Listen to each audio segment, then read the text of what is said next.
looks good.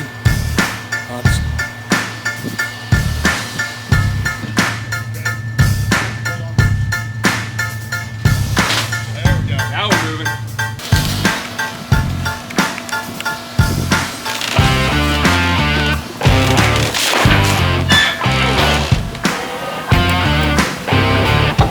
Alright, she's off. Square her up, get her back on the two-post.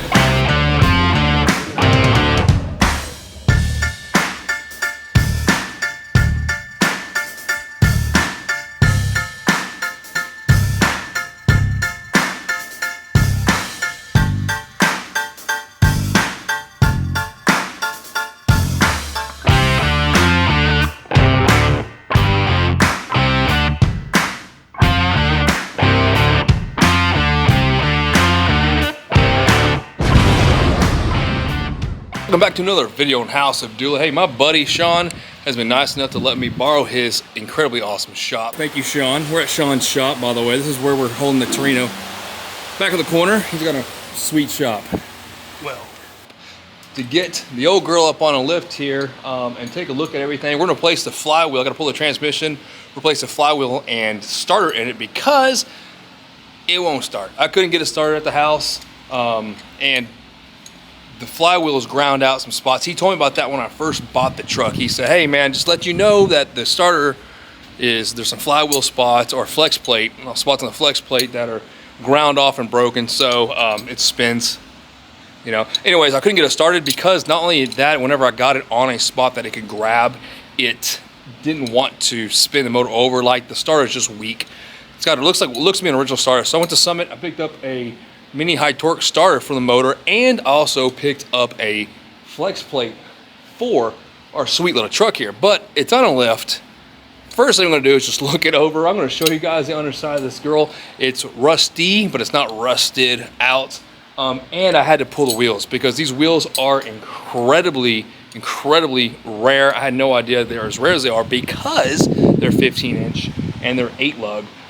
They're out there, you can find them, but these are, and I'm just gonna show you. Let's take a look at the wheels real quick. This side didn't have anything on it necessarily, other than max load. Do not exceed max load, and PSI is written on it somewhere. It's hard to read it.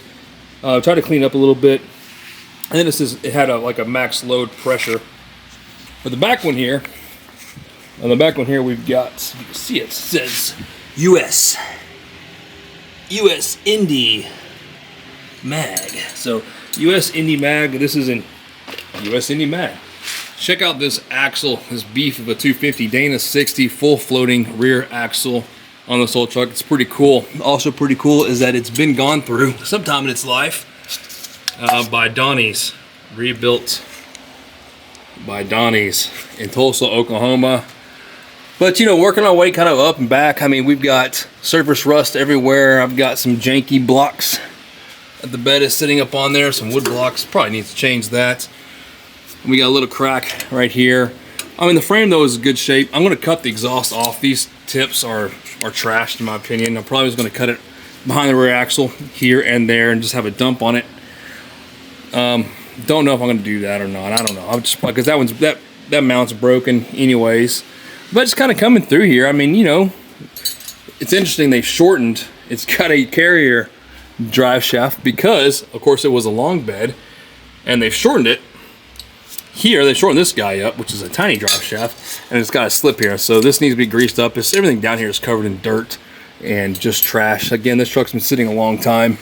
Otherwise, though, I mean, U-joints, you know, they feel solid. Actually, the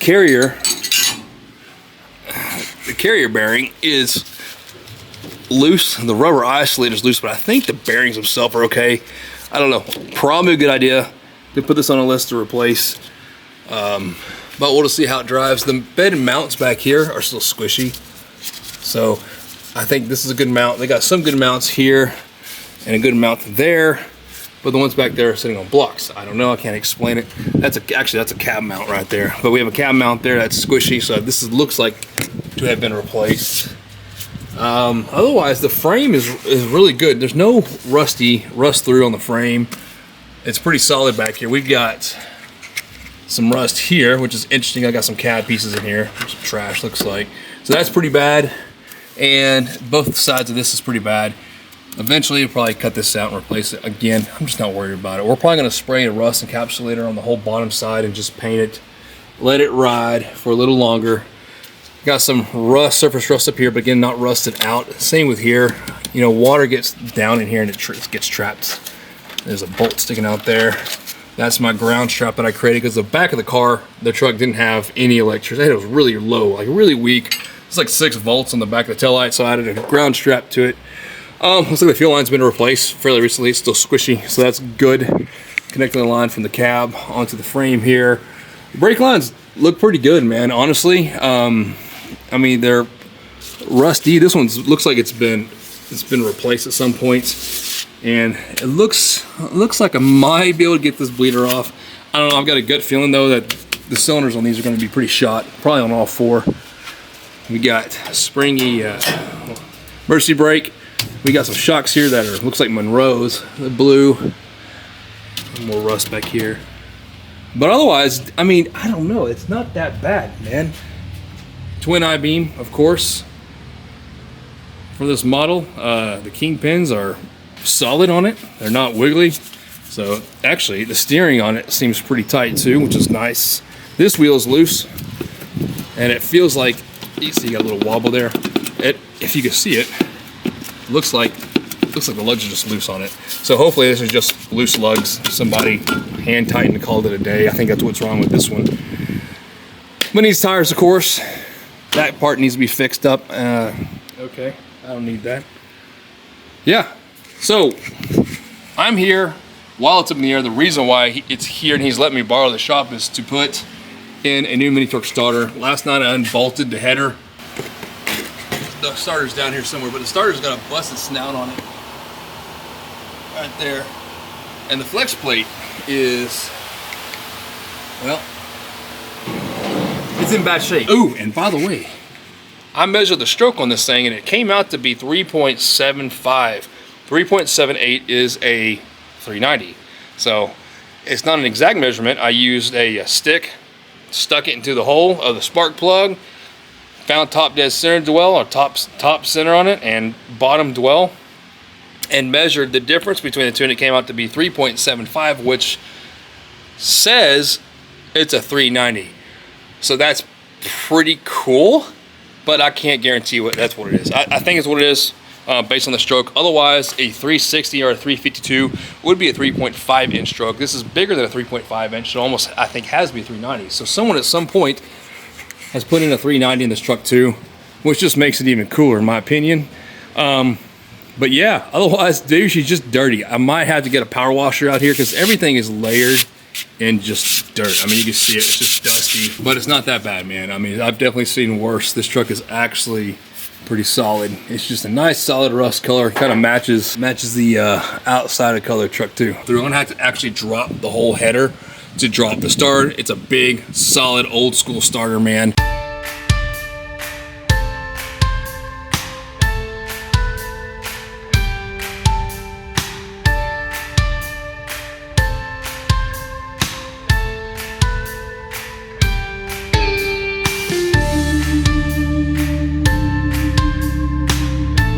I guess it could have a mismatch of the count on the flywheel tooth count, so I don't know, this is pretty bad. And also, you know, I wonder where these pieces went because it didn't fall out. It could have everything to do with why the teeth are broken up too. You know, possibly pieces got caught in it, and that's what, you know, that's what caused the carnage. So either way, it's got to come out. We got a new one to put in and get a starter put in it and see what happens. I'm just going to do some small work, disconnect, you know, everything that I can. I like to put on the cable, disconnect the drive shaft, things like that. May even drain it, I don't know, but just kind of get everything ready so we can pull the transmission out tomorrow morning.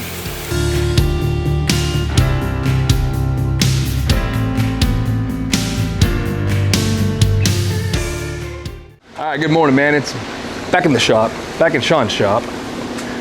Show you what I got through last night before my battery died. Last night I got everything pretty much unbolted except for the transmission. I mean, the transmission's ready to pull. Flex plate bolts have been removed. The bell house bolts have been removed. All the hydraulic lines, the cooler lines have been removed. Kickdown linkage has been removed. gear selection linkage was removed. The vacuum actuator has been disconnected and it's got a tear in it, so we got to replace that hose. Cross members have been unbolted from here, and everything is ready right now to just drop the transmission. But let me show you what I found over here. 2-piece drive shaft. So I found the piece. So this is what actually was wedged behind the flywheel. This is why I was having such a hell of a time trying to start it. I think this was jammed in there. And I was turning it over by hand. Look at this, Sean.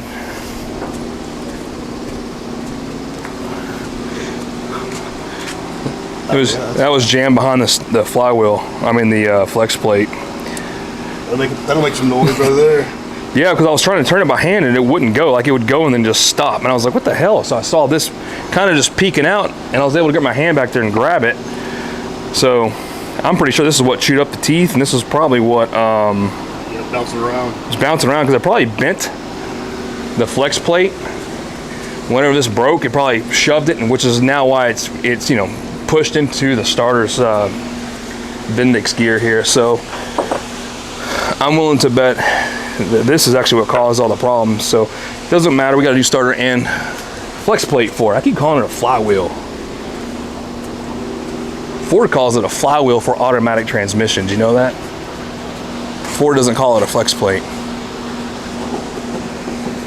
But everything's ready to go. We got the header out, and yeah, we just got to drop the transmission at this point and put it back together. I was really thinking or hoping we can get this out with just removing the back cross member here on the tail shaft of the C6, but it's not going to happen. I mean, it's just going to cause more headache than it's worth. So we're going to remove this one as well.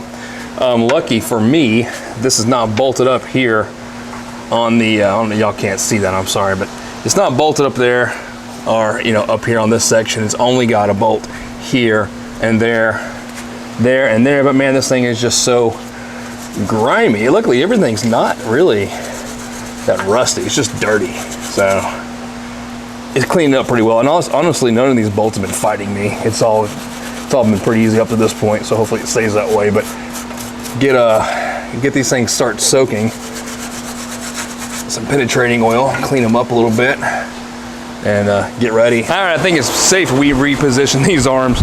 We're gonna remove that front cross member, but move the arms to the frame. That way it's not. The wheel on there? Just a. Yeah.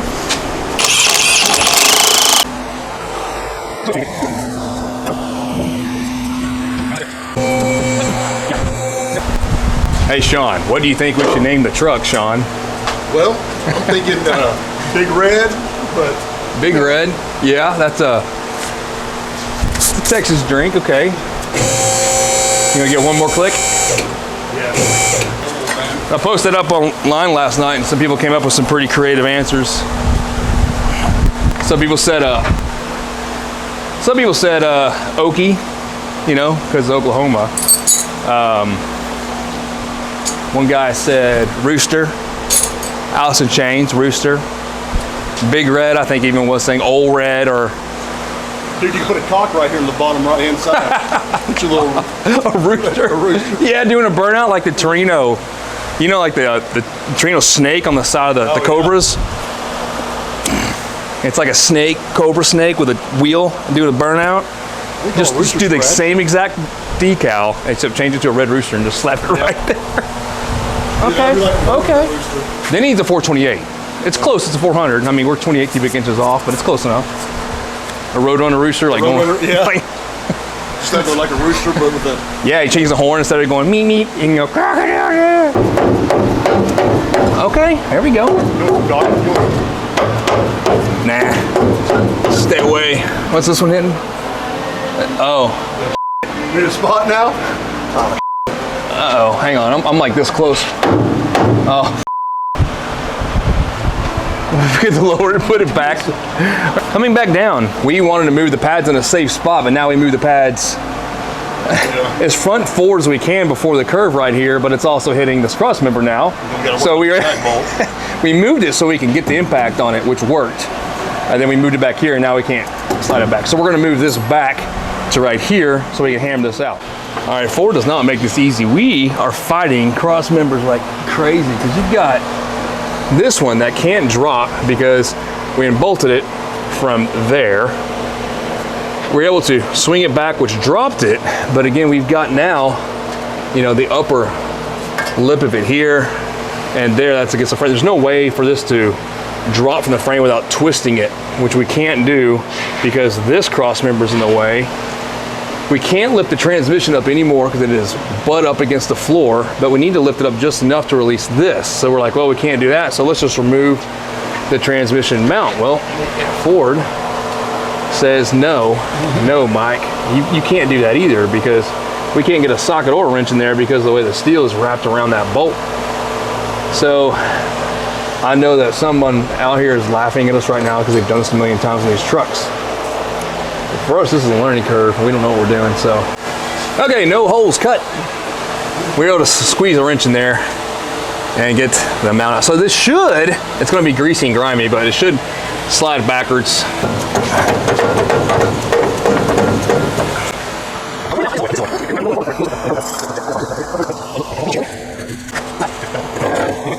Oh, almost.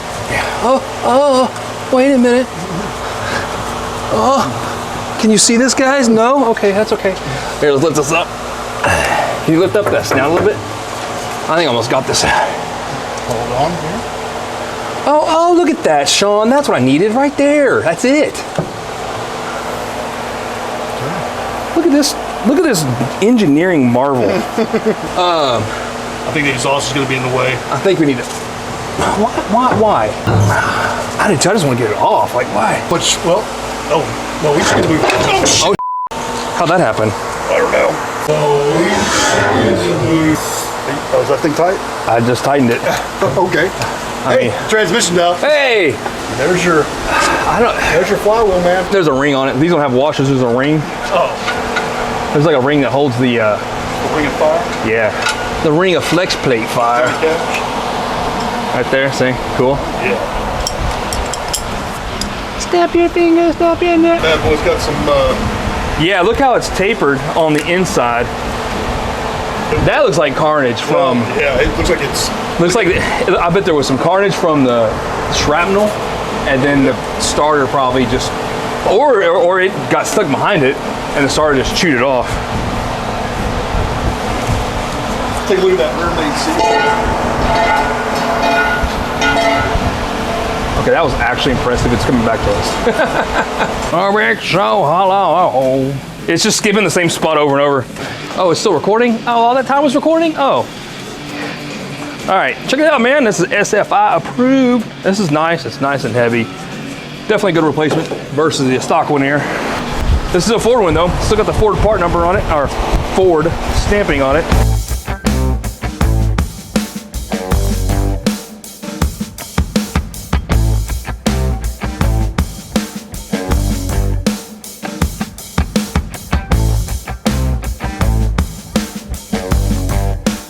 All right, I'm done for the day.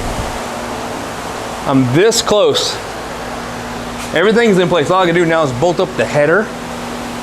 Say what's up, Ethan. What's up? I gotta bolt up the header. Headers? Yeah, and I gotta finish that cross member. That second cross member needs to be bolted in and hook up the linkage to the steering column, and that's it. Everything else is ready to go. And of course I gotta put fluids on it, so just a little follow up here, but so we're this close. Everything went on pretty good. No complaints. Yes, we're close, man. Another day, we'll finish it up. Hopefully it all works.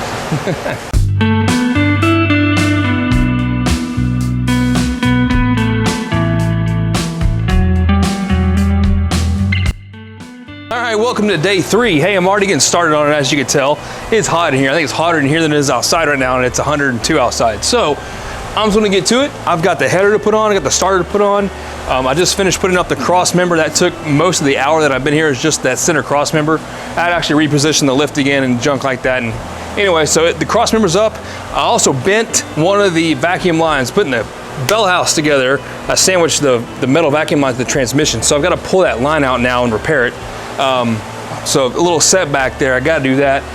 What else do I got to do? I got to fill the transmission with transmission fluid. I got one more bell house bolt from the top. The header and starter is gonna be the biggest thing, but I can get a lot of that from the top and then lift it back up and hook up the collector to the exhaust system, and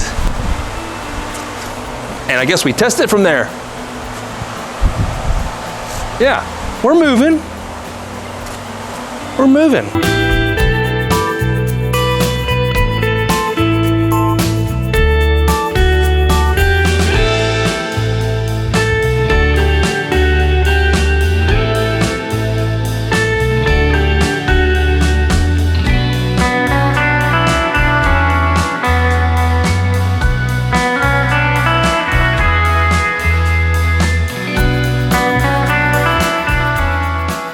Well, I made a mistake and somehow lost the starter bolts. I can't find them, but luckily I'm in a shop that has just a plethora of bolts. I've got the thread I need. They need to be about this long, a little bit longer. Longer the better, but that's what I'm doing. I'm hunting for bolts. Guys, if you don't have a wire wheel, you're missing out. Every shop needs a wire wheel, even my garage. Even my house to do a little baby shop garage has one of these that I keep plugged in and use religiously, almost always, just to clean up threads, man. I mean, it's the quickest and easiest way to clean bolts.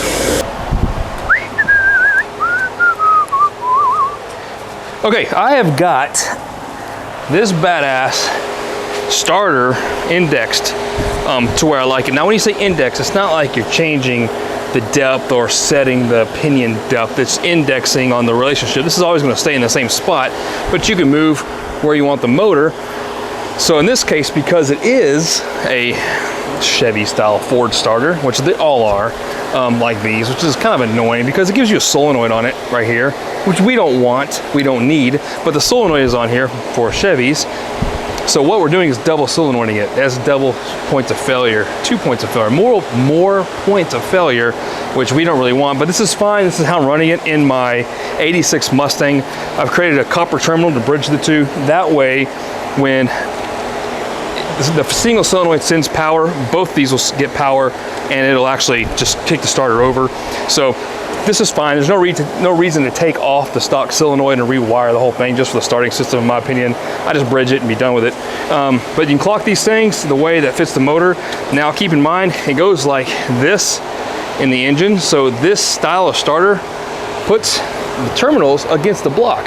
So obviously you gotta be careful not to have this thing too close to the block, because as soon as you turn the key on, you will create a hell of a spark. Weld this thing to the side of your block, and next thing you know, you're maybe calling the fire department because your rig is on fire. So don't do that. This is the best I can get it because the back of the starter housing, oh God, no, that's stuck. The back of the starter housing will hit the block right there. See that? So there's not a lot of room. Luckily, the header should come back out right in this hole right here. All right, we're just gonna fix this little problem right here. All right, giving the girl dumps.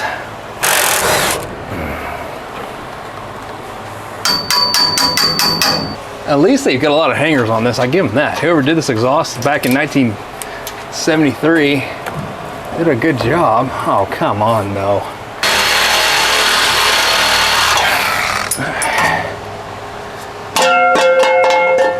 Fudge.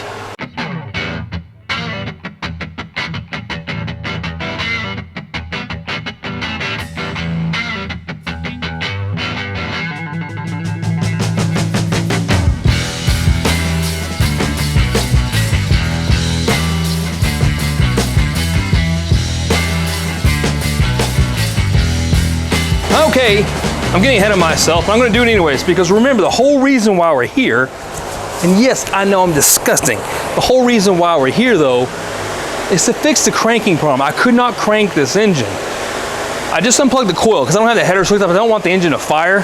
What I do want to do though, is just see if the starter cranks the motor. Because I replaced all the grounds, I replaced all the wire. I actually built all new power wires. It's got all new cables from the battery. Then I replaced the battery itself. New battery, all new battery cables all the way going to all the way to the starter. And that didn't help it at all. So I just figured it was a weak starter, and now we've torn this engine apart. So I've got it in park right now. Coil's off. It won't fire, but it should crank over.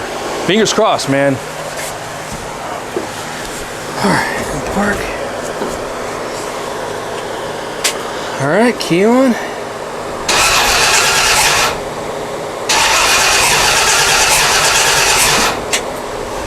Okay, it's cranking. I don't know why it's got that hiccup sound it's got doing. Sounds like we got a valve stuck somewhere. Not gonna worry about that right now. It's cranking. Starter's out again. Yep. Headers don't fit. Been fighting with the header the last 4 hours or so. I don't know. So the only thing I can make this work, if I want this one to work, is to rotate it 180 degrees. And if that doesn't work, we'll put in the other starter. That is a factory style starter, but is a Power Master high torque version of it. It's got a stronger motor versus messing with this guy. But yeah, I gave up on that. Now we are trying the Power Start original style. Yeah, except this guy has a higher starting motor. It's also a lot heavier, so this ought to be fun. Put it on my shoulder here. Oh my gosh, okay. Headers on. Boy, I tell you what, that replacement starter, I'm right in the wind, sorry.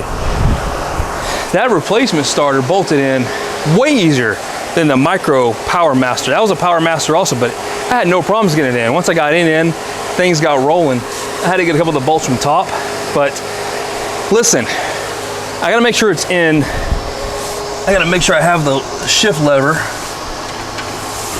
And because I need to make sure it's in park before I start it. That or I just need to lift up the back wheels, which may not be a bad idea. As long as the transmission's in park, we're gonna start the truck for the first time. First time for me to start it in a long time, dude. Here we go. Okay, see, it was a neutral, which would have started it, but I think we're in park now. Okay. And just to be safe, we'll put a block on the wood, on the tire. Okay. Man, fire in the hole, fellas. Here goes nothing. A couple of squirts of petrol on.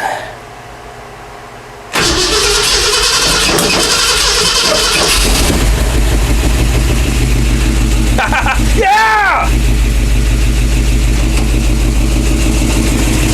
Yes!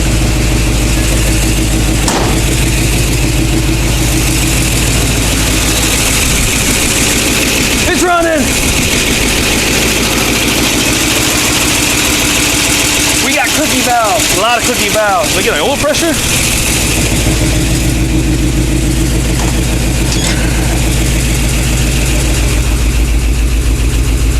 Got 50 pounds oil pressure.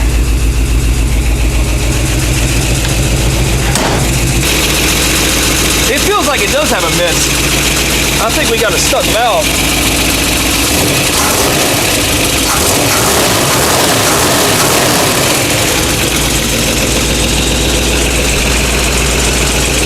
Got a lot of fuel.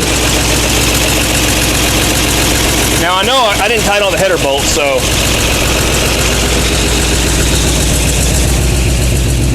it's quiet. Yeah, she's clicky. She's clicky. Hope we don't have a wiped header or a wiped cam or nothing. It's got oil pressure. I'm hoping we've got some stuck valves. But it started right up.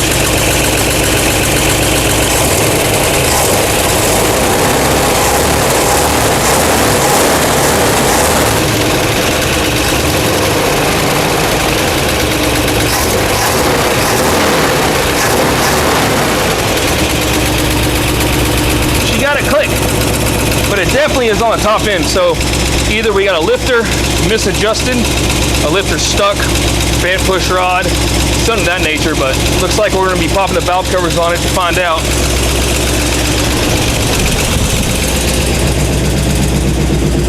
Yeah, she's definitely clicky. All right, I'm gonna shut it off. Still got good oil pressure though. Yeah, oil pressure gauge works. It shuts off immediately. Let's just start right back up here. Okay. Get me out of here. Success, guys! Yes! Listen, mission accomplished. It starts, it runs. I can turn it on and it fires off. That's step one. I mean, that's somewhere, we're getting somewhere. Step two is gonna be diagnosing the valve train clickies. It feels like if you start it without ignition, there's a cylinder missing for sure. We may just have to inspect all the valves, tighten the spark plugs, maybe something simple, maybe not. I don't know. The oil's clean though. I don't think there's no, there's nothing contaminating the oil, so I don't think it's anything major. Sounds to me like this girl hasn't ran in a long time, guys. I would venture to say this is probably the first time it's been running, other than that guy had it started for me, if that counts, kinda. But the first time he started from the interior, probably 25 years or longer. I have every indication that this truck has been on the road since the 90s, and it's been built as a muscle truck in probably the 70s, maybe the 80s, who knows. But it's a start. Hey, listen, I'm disgusting. I gotta get home before my wife gets pissed at me, because it's getting quite late here, and I have been home all night after work. I've been here since my after job, so I gotta go, okay? The next video though, maybe we'll get this on the road, okay? Hey, maybe we'll fix the brakes, we'll figure out what's going on with the valves train, and put fluid in the transmission. I probably should have done that too. Anyways, hey, that's it. Follow me on Instagram. Why? Because. Okay, subscribe. Why? Because you're not. I can tell you about statistics. It says you're not subscribing. I got a lot of views, not a lot of subscribers. Okay, guess what? It actually does help me out. Subscribe. Okay, I know I'm cliche YouTube guy. Subscribe. And go to houseofdoula.com, because the videos are there, the latest links are there, the Instagram feeds are there, the Facebook page is there. Even got some shirts for sale. You want a t-shirt? It's not like, yeah, actually there may be some like this. This is rough, man. So go there, check everything out. See you guys next time. Keep wrenching on your projects. Take care.